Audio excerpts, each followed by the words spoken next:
সুপ্রিয় দর্শক, স্বাগত জানাচ্ছি ঢাকা সিটি ফিজিওথেরাপি হাসপাতাল নিবেদিত এনটিভি অনলাইনের স্বাস্থ্য বিষয়ক বিশেষ আয়োজন ব্যথামুক্ত সুস্থ জীবন অনুষ্ঠানে।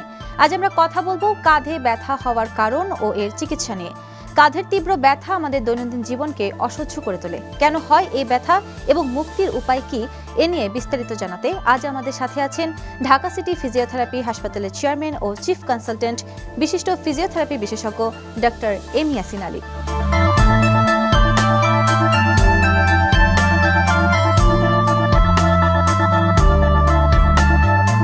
স্যার, আপনাকে স্বাগত আমাদের আজকের অনুষ্ঠানে। আপনাকে ধন্যবাদ। স্যার, আজ আমরা খুবই কমন একটি সমস্যা নিয়ে কথা বলবো, যেটি হলো কাঁধে ব্যথা।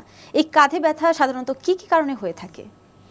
অনেক ধন্যবাদ, খুবই গুরুত্বপূর্ণ একটি টপিকস। আসলে কাঁধ ব্যথার অনেকগুলি কারণ আমরা পাই। তার মধ্যে কিছু আছে যে কাঁধের নিজস্ব কারণ, যেমন আমরা হঠাৎ করে ভারী কিছু উঠাতে গেলাম বা একটা ঢিল বা একটা থ্রো করলাম, সেক্ষেত্রে আমরা কাঁধ ব্যথায় আক্রান্ত হতে পারি।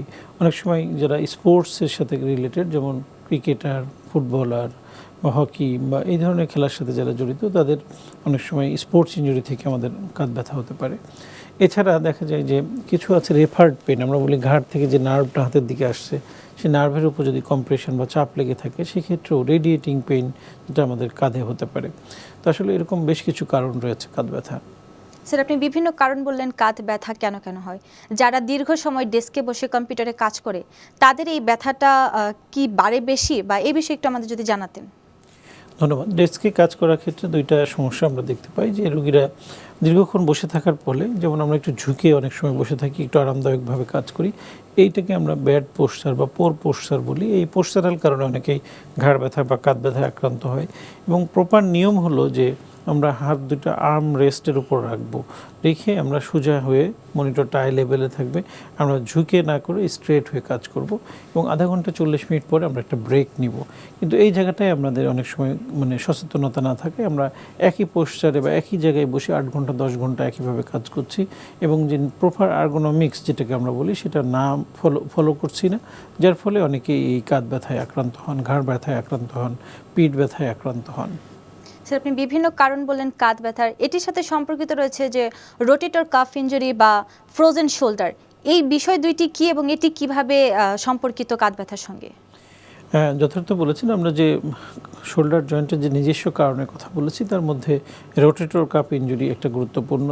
এটা কী রকম, যে আমাদের এই চারিদিকে, শোল্ডার জয়েন্টের চারিদিকে যে মাংসপেশি রয়েছে, এখানে 4টা মাংসপেশি বা লিগামেন্ট রয়েছে, সেইগুলোতে যদি আঘাত পায় বা ক্ষতিগ্রস্ত হয়, তখন এটাকে আমরা রোটেটর কাফ ইনজুরি বলি।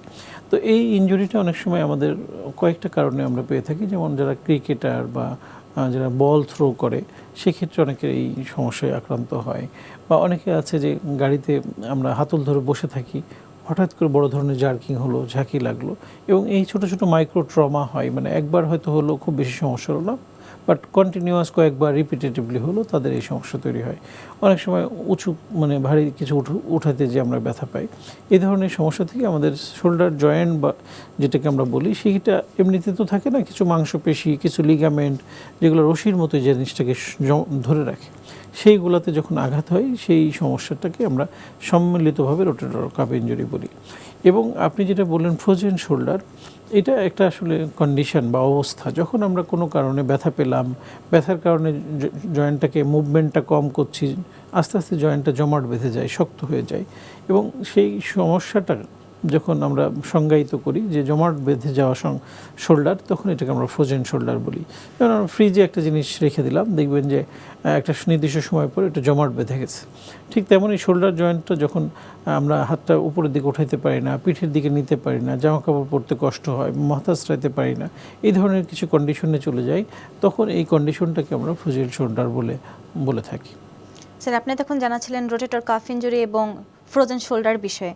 তো কাঁধে ব্যথা যখন একজন রোগীর হবে, সাধারণ মানুষ বুঝবে কীভাবে যে এখন এই লক্ষণগুলো দেখেই যে এখন আমার গুরুতর সমস্যা হয়ে গেছে, এবং তার কি করা উচিত? ধন্যবাদ। আমরা আসলে রোগী হিসেবে, বাঙালি বা আমাদের জাতিগতভাবে, আমরা একটু ডিলে করি চিকিৎসকের কাছে যেতে।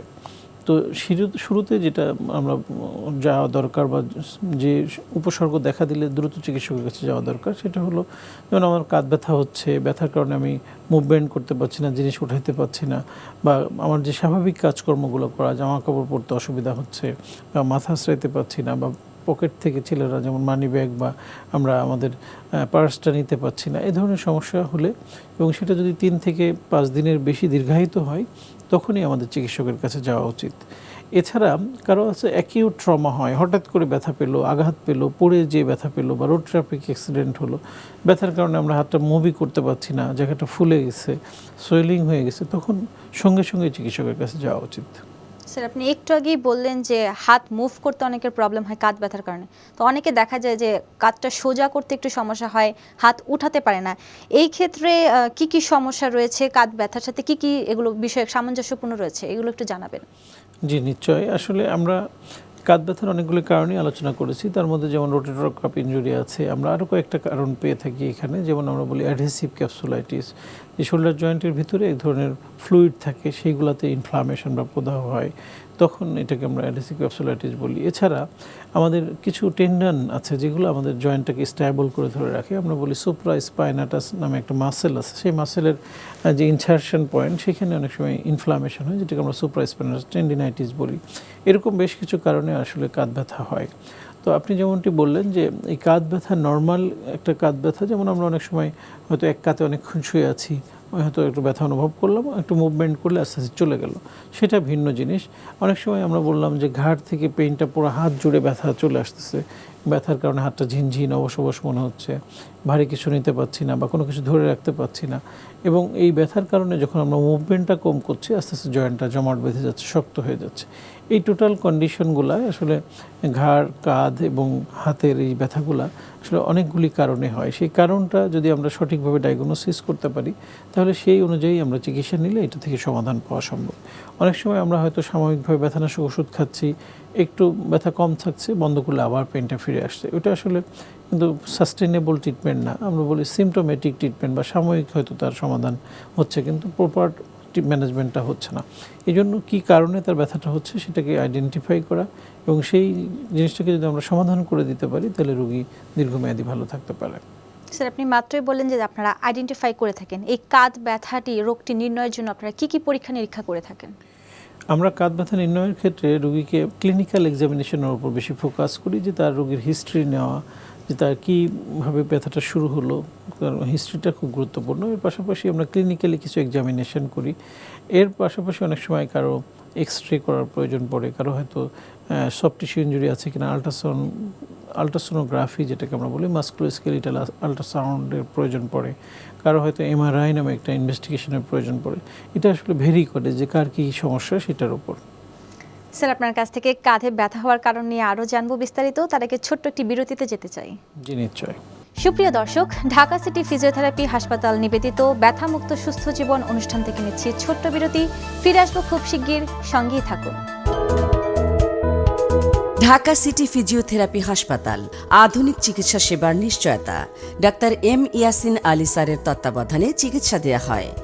অপারেশনবিহীন হাঁটু, কোমর, প্যারালাইসিস ও পঙ্গু রোগের আধুনিক চিকিৎসা সেবার নিশ্চয়তা।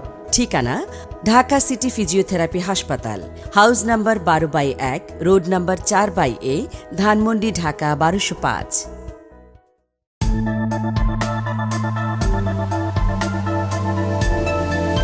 বিরতির পর আবারও ফিরে এলাম ঢাকা সিটি ফিজিওথেরাপি হাসপাতাল নিবেদিত ব্যথামুক্ত সুস্থ জীবন অনুষ্ঠানে। জানছিলেন কাঁধের ব্যথা সম্পর্কে নানা পরামর্শ। আমাদের সাথে আছেন বিশিষ্ট ফিজিওথেরাপি বিশেষজ্ঞ doctor M Yasin Ali. Sir, আপনাকে আবারও স্বাগত আমাদের আজকের অনুষ্ঠানে। জি স্যার, বিরতিতে যাওয়ার আগে আমরা জানছিলাম যে কি কি পরীক্ষা নিরীক্ষা সাধারণত করা হয়ে থাকে কাঁধের ব্যথা নিরাময়। এই ফিজিওথেরাপি বিশেষজ্ঞ হিসেবে আপনি কি বলবেন, এখানে ফিজিওথেরাপির কতটা ভূমিকা রয়েছে কাঁধ ব্যথা নিরাময়? অনেক ধন্যবাদ। আসলে আমরা সবাই জানি যে ব্যথানাশক ওষুধ আসলে দীর্ঘমেয়াদী খাওয়া যায় না বা ব্যবহার করা যায় না। তো এই ব্যথা বেদনা বা এই ব্যথা কমানোর ক্ষেত্রে ফিজিওথেরাপি একটা খুবই গুরুত্বপূর্ণ বা ভাইটাল রোল প্লে করে। তার মধ্যে এই শোল্ডার জয়েন্ট পেইন বা আমরা যদি কাঁধ ব্যথার কথা বলি, এক্ষেত্রে ফিজিওথেরাপি একটা বিরাট ভূমিকা পালন করে। কারণ আমরা জয়েন্টের যে সমস্যাগুলো এতক্ষণ আলোচনা করলাম, এই সমস্যাগুলো সমাধানের মানে আসলে ওষুধ খুব বেশি সাহায্য করতে পারে না। ওষুধ সাময়িকভাবে তার প্রদাহটা কমায়, কিন্তু ফিজিওথেরাপির মাধ্যমে আমরা তার জয়েন্টের যে মোবিলিটি, যেমন জয়েন্টটা সে স্বাভাবিকভাবে মুভ করতে পারছে না, তার স্বাভাবিক কাজকর্ম ব্যাহত হচ্ছে, আমরা তার মুভমেন্টটাকে আবার রেস্টোর করতে পারি বা স্বাভাবিক যাওয়ায় ফিরিয়ে নিয়ে আসতে পারি। সেক্ষেত্রে ফিজিওথেরাপি খুবই ভাইটাল রোল প্লে করে। আমরা এখানে কি করি, আমরা তার জয়েন্টটাকে প্রথমে তো অ্যাসেসমেন্ট করলাম যে তার হয়তো একটা নির্দিষ্ট পয়েন্টে, যেটাকে আমরা বলি সুপ্রাস্পাইনাল টেন্ডিনাইটিস হলো, ওই টেন্ডিনাইটিসের জায়গাটাকে আমরা ইনফ্লামেশনটাকে রিডিউস করতে পারি। রোটেটর কাপ ইনজুরি যদি হয়, তাহলে ওইটাকে আমরা রিকভার করার ক্ষেত্রে আমাদের কিছু ইলেকট্রোথেরাপিউটিক কিছু ইকুইপমেন্টস আমরা ইউজ করি, যেটার মাধ্যমে ইনফ্লামেশনটাকে কমিয়ে রোগীকে পেইন ফ্রি আমরা করতে পারি। এর সাথে সাথে কিছু মোবিলাইজিং এক্সারসাইজ আছে, আমাদের কিছু থেরাপিউটিক এক্সারসাইজ আছে, যেটার মাধ্যমে আমরা এই জয়েন্টটাকে আবার স্বাভাবিকভাবে কাজকর্ম করার মতো যে কার্যক্ষমতাকে আমরা ফিরিয়ে নিয়ে আসতে পারি। স্যার, আপনি মাত্র বললেন যে ওষুধ কিন্তু খুব একটা ভূমিকা পালন করে না এই কাঁধ ব্যথা কমাতে। সেই ক্ষেত্রে কি থেরাপি বা কি ব্যায়াম দেওয়া হয় তাদেরকে এই ব্যথা কমাতে? হ্যাঁ, ফিজিওথেরাপিতে আমরা কয়েকটা পার্টে ভাগ করে নিই। একটা হলো ইলেকট্রোথেরাপি আমরা বলি, যেটা কিছু ইলেকট্রিক্যাল ইকুইপমেন্টস আমরা ইউজ করি, যেটার মাধ্যমে কিছু যেমন আমরা ইউজ করি, যেমন আল্ট্রাসাউন্ড থেরাপি আমাদের একটা ট্রিটমেন্ট ইউনিট আছে। এছাড়া আমরা অনেক সময় এখানে মাইক্রোওয়েভ ডায়াথার্মি ইউজ করে থাকি, যেটা ইনফ্লামেশন এবং পেইন কমাতে সাহায্য করে। এর সাথে ট্রান্সকিউটিনাস ইলেকট্রিক্যাল নার্ভ স্টিমুলেশন এরকম একটা ইকুইপমেন্টস আমরা ইউজ করি। অনেক সময় লেজার থেরাপি আমরা ইউজ করি। এরকম বেশ কিছু ইকুইপমেন্ট যেটা আমাদের এই পেইনটাকে কমায়। এরপরে আমরা কিছু থেরাপিউটিক এক্সারসাইজের কথা বলি, যে এক্সারসাইজগুলো আমাদের জয়েন্টটাকে ফ্রি করে। তার মধ্যে যেমন মোবিলাইজিং এক্সারসাইজ, ম্যানিপুলেশন, কিছু এক্সারসাইজ আমরা পেশেন্টকে শিখিয়ে দিই, যেটা যদি রেগুলার করে তাহলে জয়েন্টের মোবিলিটিটা ফিরে আসে এবং স্বাভাবিক কাজকর্মগুলো করতে পারে। তো এইগুলো আসলে সমন্বিত একটা চিকিৎসা। এর সাথে সাথে কিছু ওষুধেরও অনেক সময় প্রয়োজন পড়ে, যেমন মাসেল রিল্যাক্সেন্ট, কিছু ফুড সাপ্লিমেন্ট। আবার কিছু কিছু ক্ষেত্রে অনেক সময় যদি জয়েন্টের ভিতরে যে সাইনোভিয়াল ফ্লুইডটা থাকে সেটা কমে যেয়ে থাকে, এক ধরনের ইঞ্জেকশনেরও প্রয়োজন পড়তে পারে, যেটা জয়েন্টের মোবিলিটিটাকে বাড়াইতে সাহায্য করে। আসলে ক্ষেত্র বিশেষে একটা সমন্বিত চিকিৎসা যদি নেওয়া যায়, যেমন কিছু ওষুধ, ফিজিওথেরাপি, এক্সারসাইজ, ইঞ্জেকশন এবং নিয়মকানুন মেনে চলা, এই কয়েকটা জিনিস সমন্বিতভাবে করলে রোগীরা দীর্ঘমেয়াদী ভালো থাকতে পারে। এই ক্ষেত্রে বলতে চাইবো, যারা দীর্ঘ সময় ডেস্কে বসে কাজ করে তারা কিভাবে এই ব্যথা থেকে মুক্ত হতে পারে, তারা কি কি পদক্ষেপ নেবে? ধন্যবাদ। আসলে আমরা প্রত্যেকটা মানুষকেই বলি যে আধা ঘন্টা 40 মিনিট যদি আমরা একটা পোস্টারে বসে কাজ করি, তাহলে তারপরে 5 মিনিট বা 10 মিনিটের জন্য ব্রেক নেওয়া। যেমন বিশেষ করে আমাদের দেশের প্রেক্ষাপটে আমরা দেখি যারা ডেস্ক জব করে, কম্পিউটারে কাজ করে বা আইটি সেক্টরে কাজ করে বা ব্যাংকার, বেশিরভাগই মানে একই পোস্টারে দীর্ঘক্ষণ বসে কাজ করতে হয়। যেমন কারো হয়তো 8 ঘন্টা, 10 ঘন্টা, ক্ষেত্র বিশেষে আরও বেশি সময় বসে কাজ করে। তো এটা কিন্তু আমাদের জন্য শুধু শোল্ডার ব্যথা না, আমাদের ঘাড়, কোমর বা হাঁটু ব্যথারও কারণ হয়ে দাঁড়ায়। একই পোস্টারে দীর্ঘক্ষণ বসে কাজ করে মুভমেন্ট থাকে না, তখন মাংসপেশি লিগামেন্টগুলো হার্ড হয়ে যায় এবং একটা সময় যে আমরা ব্যথা অনুভব করি। তো এক্ষেত্রে আমাদের করণীয় যেটা, সেটা হলো আমরা আধা ঘন্টা 40 মিনিট পরে ব্রেক, এবং ব্রেক নিয়ে একটু আবার ফের কাজে ফিরে আসা। এর সাথে সাথে কিছু সিম্পল এক্সারসাইজ আমরা দিয়ে দিই পেশেন্টের। যদি একটা সুস্থ স্বাভাবিক মানুষ এই এক্সারসাইজগুলো একটু রেগুলার করে, সেটা অফিসেও করা যেতে পারে। তার ঘাড়ের এবং হাতের কিছু মুভমেন্ট এবং কিছু এক্সারসাইজ আছে যেটা বসে বসে আমরা করতে পারি। এটার ক্ষেত্র বিশেষে ভিন্ন ভিন্ন থাকে, এই জন্য আমরা বলবো যে নিকটস্থ একজন ফিজিওথেরাপি বিশেষজ্ঞের কাছে যে এটা সে শিখে নিতে পারে। এটা করলে সে অনেকাংশে এটাকে প্রিভেন্ট করতে পারবে। সেটা অনেকের তো বিভিন্ন কারণে কাঁধে ব্যথা হয়ে থাকে। এই কাঁধে ব্যথা কমাতে সে ঘরে বসে প্রাথমিকভাবে কি যত্ন নিতে পারে? ঘরে যেটা আমরা বলি যে প্রাথমিকভাবে যে কোনো ব্যথার ক্ষেত্রে আমরা যদি হঠাৎ করে কোনো ব্যথা পাই, আঘাত পাই, আমরা বলি একটু আইস কম্প্রেশন দেওয়া, ঠান্ডা সেঁক দেওয়া, এবং সেটা যদি 48 ঘন্টা বা 72 ঘন্টা পার হয়ে যায় তখন আমরা একটু গরম সেঁক দিতে বলি। এছাড়া কিছু ব্যথানাশক অ্যানালজেসিক মানে টপিক্যালি ইউজের জন্য পাওয়া যায়, যেটা আমরা জেল বা ক্রিম ফর্মে আমরা বলি যে ওই ব্যথানাশক জেলটা আপনি আক্রান্ত স্থানে জাস্ট অ্যাপ্লাই করে দেওয়া, কিন্তু সেখানে কোনো মাসাজ বা কোনো ইয়ে করা যাবে না, যেটা সাধারণত আমরা করে থাকি, যেটা just apply over the painful area, মানে যেখানে সমস্যা সেই জায়গাটাই ব্যবহার করা। এর সাথে সাথে তার মুভমেন্টটাকে আমরা একটু রেস্ট্রিক্টেড করতে বলি, যে যদি মনে করেন হঠাৎ ব্যথা পাই, আমরা বলি নড়াচড়া না করে একটু রেস্টে রাখা। এই কয়েকটা জিনিস করলে সাধারণত ছোটোখাটো পেইনগুলো চলে যায়। আর যদি মনে করেন যদি না দীর্ঘমেয়াদী হচ্ছে, 3 দিন বা 5 দিন হচ্ছে তারপরেও যাচ্ছে না, তখন অবশ্যই চিকিৎসকের কাছে যাওয়া, যে কারণটাকে আইডেন্টিফাই করে সেই অনুযায়ী ব্যবস্থা নেওয়া। স্যার, আমরা অনুষ্ঠানের একেবারে শেষ পর্যায়ে চলে এসেছি। যাওয়ার আগে আপনার কাছে আরেকটি প্রশ্ন রাখবো যে আমাদের দর্শকদের জন্য তারা কাঁধকে সুস্থ রাখতে কি কি পদক্ষেপ নেবে? ধন্যবাদ। আমরা সুস্থ থাকার জন্যই আসলে আমরা সবসময় বলি যে prevention is better then cure. আমরা যে কোনো রোগকে যদি প্রিভেন্ট করতে পারি সেক্ষেত্রে প্রত্যেকটা মানুষকে কিছু সচেতনতা বৃদ্ধি করা দরকার। যেমন ছোটোখাটো যে আঘাত পাই আমরা, সেটাকে অনেক সময় আমরা ইগনোর করি, অবহেলা করি, চিকিৎসকের কাছে যাই না বা চিকিৎসা নিতে চাই না।